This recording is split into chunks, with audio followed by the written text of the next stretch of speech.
দেখুন, প্রত্যেক জায়গাতে এমনকি আমাদের ডায়মন্ড হারবারের পুলিশও অভিষেক বন্দ্যোপাধ্যায়ের নির্দেশে আমাদের এএনএসবি অর্থাৎ দমদম লোকসভার অন্তর্গত দুজন কর্মীকে নিয়ে গিয়ে তাদেরকে এজলাসের ভেতরে মারপিট করে এবং সেটা প্রমাণিত হয় পরবর্তীতে। সেটা কোনো রকমে ওরা সুপ্রিম কোর্টে গিয়ে ম্যানেজ করেছে, কিন্তু এখন সুপ্রিম কোর্ট থেকে অর্ডার আমরা ক্লারিফিকেশন চেয়েছিলাম, সুপ্রিম কোর্ট অর্ডার ক্লারিফিকেশন করে দিয়েছে। এসআইটি কে তদন্ত করতে হবে যে তাদেরকে মারা হয়েছে কিনা ভেতরে, এবং সেটা মেডিকেলি প্রুফ। এরা পুলিশকে রাজনৈতিক হাতিয়ার হিসেবে ব্যবহার করছে। আরে বাপের বেটা যদি হও রাস্তায় নেমে লড়ো, রাজনৈতিক ভাবে লড়ো, দেখি কত দাম। আমি 35 ডিগ্রিতে 5 ঘন্টা কালকে কাটিয়ে এলাম মুর্শিদাবাদ, নামক তৃণমূলের নেতা নেত্রীরা 5 ঘন্টা থাকুক এই গরমের মধ্যে, দেখি কত দাম। বলছি, আজকে যে কাজটা আপনাদের আটকে দেওয়া হলো, ভবিষ্যতে কি এটা কোথা থেকে শুরু আমাদের করবেন? মহিলা মোর্চা নামবে, আমাদের মহিলা মোর্চা জেলায় জেলায় নামবে, সব জায়গায় মানুষের কাছে মুর্শিদাবাদের নিপীড়িত মানুষের জন্য এই বক্স নিয়ে যাবে। এই বক্স নিয়ে গিয়ে চাঁদা তুলবে এবং বাংলার মানুষের কাছে আমার সবিনয় নিবেদন যে আপনারা যতটা সামর্থ্য ভারতীয় জনতা পার্টির মহিলা মোর্চা এবং ভারতীয় জনতা পার্টির কর্মীদেরকে সাহায্য করুন। তারা এই সাহায্য পায়ে পায়ে হিসাব করে মুর্শিদাবাদের দুর্গতদের কাছে পৌঁছে দেবে। আর হাজরাতে রাস্তায় কেন টেন্টেড আনটেন্টেড আপনাদের দেখে লাভ নেই, আপনারা মাইনে নিন স্কুলে। দেখুন, মাননীয় মুখ্যমন্ত্রী এর আগেও ললিপপ দিয়েছেন, এবার আবার ললিপপ দেওয়ার চেষ্টা করছে। সুপ্রিম কোর্টের রায়ে স্পষ্ট বলা আছে সবাইকে পরীক্ষা দিতে হবে। পরীক্ষা দিতে কেন হচ্ছে? কারণ মুখ্যমন্ত্রী টেন্টেড এবং নন টেন্টেড এদেরকে আলাদা করছে। পরীক্ষা দিলে শিক্ষকদের মধ্যে কতজন চান্স সম্ভব নাকি? তারা কবে থেকে পড়াশোনা ছেড়ে দিয়েছে।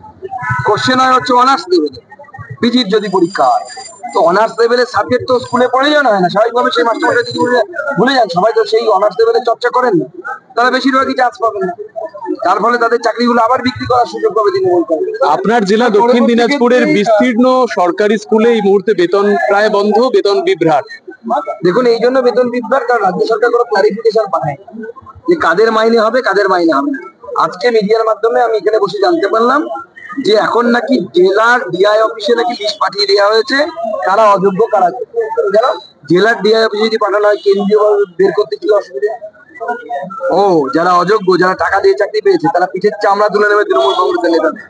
আমি সেই অযোগ্যদের বলছি, যাদের মাইনে বন্ধ হবে, আপনারা সেই তৃণমূল নেতার কাছে যান, বাড়িতে গিয়ে পেটান, পেটিয়ে পয়সা ফেরত দিন। সুদ সহ নেবেন, 12% সুদ হিসেব করে। আপনার লাইফ শেষ করেছে, 12টাকে 15 করে দিন, 3% আপনার লাইফ শেষ করার জন্য, 15% সুদ সহ টাকা ফেরত দিন। যেখানে একা যেতে সাহস পাচ্ছেন না, বিজেপি নেতাদেরকে ডাকুন, আমরা গিয়ে ব্যবস্থা করবো। কাছে বেঁধে পেটানো। শিক্ষামন্ত্রী বলছেন উনি কত দূরে আছে, উনি আছেন হচ্ছে মেদিনীপুরে। তো আপনি ঐকিক নিয়মে হিসেব করুন, কলকাতায় থাকলে 1 সেকেন্ড হয়, তাহলে মেদিনীপুর থেকে কত মিনিট লাগা উচিত?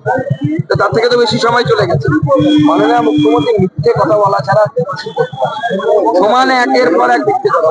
আজকেও মিথ্যে কথা, আজকেও বলেছেন বহিরাগত হ্যান ত্যান, প্রত্যেকটা মিথ্যে কথা বলছে, কোনো সত্যি কথা বলছে না।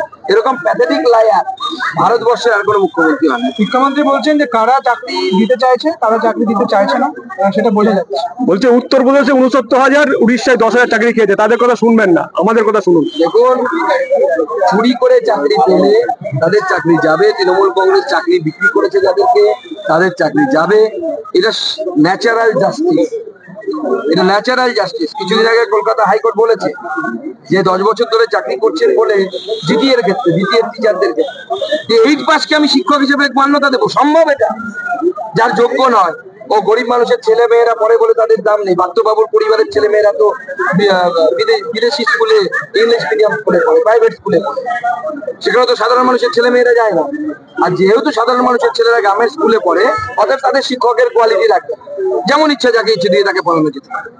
এই তো এদের মানসিকতা। গরিব মানুষের ছেলে মানে ছেলে না। আমরা তো সরকারি স্কুলে পড়ে মানুষ হয়েছি, আমল থেকে শুরু হয়েছে। আমাদের অমিত মালব্যজি পুরো হিস্ট্রি দিয়ে, টাইম লাইন দিয়ে টুইট করেছে, নিশ্চয়ই আপনারা দেখেছেন। 2011 সালের আগে কি হয়েছিল, 2006 থেকে টানা শুরু হয়েছে, পর পর পর পর পর আবার ভারত সবাই জানে মমতা বন্দ্যোপাধ্যায় ভারত। ধন্যবাদ।